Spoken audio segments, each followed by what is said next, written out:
Moi, Derek Dark, je veux écrire sur cet homme, Howard Phillips Lovecraft, grand érudit dont j'ai la sensation d'avoir avec lui un lien invisible, ayant dans ma vie invoqué les grands anciens avec d'étranges résultats auxquels je ne m'attendais pas. À savoir, si tout comme ce grand écrivain, mon désir n'est pas de coucher sur papier les circonvolutions des méandres de mon esprit sombre, tout en continuant de pérenniser son œuvre. Je dois prévenir les lecteurs qu'il y a dans ces pages des formules de magie noire issues du Necronomicon et autres grimoires anciens ne pas utilisés à la légère. Le présent ouvrage qui est en ce moment entre vos mains est le fruit et le résultat d'une rencontre détonnante, le jour où j'ai trouvé la femme de ma vie. Moi, Derek Dark, qui suis dans les ténèbres, je n'aurais imaginé trouver un ange, Jonathan Fly, sur mon chemin. Une étrange alchimie qui a toujours sa raison d'être dans les mystères cosmiques. En effet, si ce livre existe aujourd'hui, c'est grâce à mon épouse, Jonathan Fly, que j'aime d'une passion dévorante. Derek Dark appartenant au chaos, mes écrits étaient à mon image. Jonathan Fly a cru en moi la première et a structuré ce texte de tout son cœur. Ceci peut paraître déconcertant, mais elle a tant de tolérance et de lumière qu'elle a accueilli mon obscurité avec amour et a tout fait pour que je m'épanouisse dans ce que je suis. C'est pour cela que je désire lui rendre ce tendre hommage tant mérité. Comme appui d'érudition, j'ai grandement bénéficié de son aide, et elle s'est beaucoup investie, tant physiquement que psychiquement. En fait, sans elle, ce livre n'existerait pas. Elle a passé des mois entiers à le peaufiner, le travailler. Son imagination débordante a su me délivrer son sucre et apporter sa touche personnelle. Quelle fragrance! Des nuits blanches à se pencher sur ce texte, tel un sculpteur, voulant toujours mieux. Avec sa patience, sa gentillesse, sa douceur, elle a su me guider dans le labyrinthe des mots, afin qu'ils deviennent cohérents. Avec ses connaissances surnaturelles, j'ai eu à portée de main un réservoir inépuisable de réponses dans tous les domaines possibles. Il faut quand même que je vous dise que Jonathan Fly est un véritable soleil, dont le rayonnement particulier m'a donné accès à des vérités cosmiques qui sont dans cet ouvrage.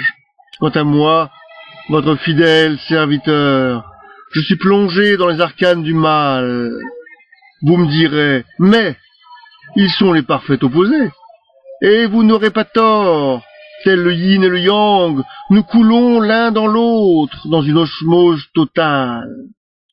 Et d'ailleurs, nous ne nous quittons jamais. C'est l'extase d'avoir trouvé son âme sœur, son âme cœur, et je vous souhaite de trouver le même amour à toutes et à tous. Vu que nous sommes dans les confidences, je vais vous livrer un secret.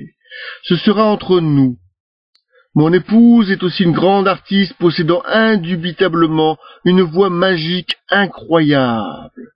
Jonathan Fly est très belle, mais je crois que vous la verrez dans le livre, comme je la vois. En effet, toute sa vie, des propositions amoureuses lui ont été faites. Des hommes fortunés lui ont demandé en mariage, mais son cœur ne battait pas. Alors, bien sûr, ces messieurs ne l'ont pas aidé à réaliser ses souhaits de petite fille. Son cœur est si pur, si limpide, qu'un diamant semble terne à côté. Et cette pureté, je l'aime. C'est pour cette raison que j'ai décidé de devenir écrivain, à la finale pour être son producteur et réaliser ses souhaits qui sont les miens. Peut-être que vous verrez bientôt la comtesse Bathory sur les écrans de cinéma, qui sait. Je tiens à remercier tous ceux qui m'ont beaucoup aidé dans cette aventure. Tout d'abord, il y a la famille de mon épouse, avec mon cher Laurent Jacques Peraldi, qui m'a soutenu avec toute une logistique informatique possible. Puis France, la mère de Jonathan, ma petite biche, qui a littéralement éclaté son budget pour que je puisse travailler sur un ordinateur performant. Avant tout, elle a toujours su nous prodiguer son amour à la perfection. Et Jo, le père de Jonathan Fly, qui m'a accueilli comme un fils, ce que j'ai ressenti très fortement, et il le sait. De plus, il nous a toujours aidés à tous les niveaux dans les moments difficiles. Et enfin, Monette, notre mamie, qui du haut de ses 90 ans en sait plus que nous tous réunis, sait nous faire rire et danse toujours aussi bien. À présent, je vais vous parler de Papy, son défunt mari, Élie de son prénom, ce grand écrivain, poète émérite, qui maniait les mots avec la légèreté d'un cygne. Un grand monsieur qui m'a inspiré par ces centaines de poèmes et de textes qui n'ont jamais été publiés, car il n'a pas osé parler de lui. Alors ce soir, je lui rends un hommage bien mérité. Maintenant, je veux rendre hommage, et grâce à Peter, mon père, qui a laissé une lettre avant de se donner la mort, disant qu'un jour je trouverai ma voie. Eh bien, tu vois, aujourd'hui, c'est chose faite.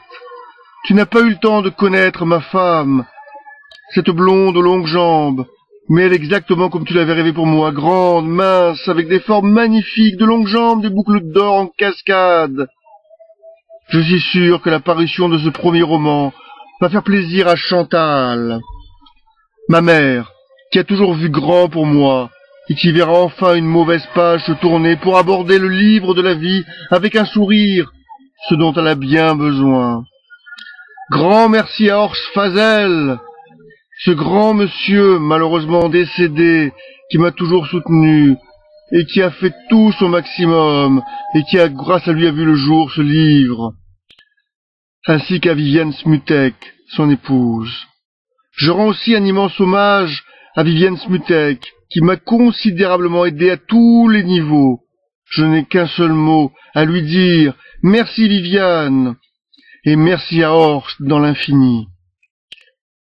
Et merci à Jonathan Fly, mon épouse, sans qui je ne serais pas ici à vous parler. Je voudrais également remercier Howard Phillips Lovecraft et Robert Bloch pour ce qu'ils m'ont apporté depuis l'invisible, ainsi que les grands anciens pour ce qu'ils m'ont révélé.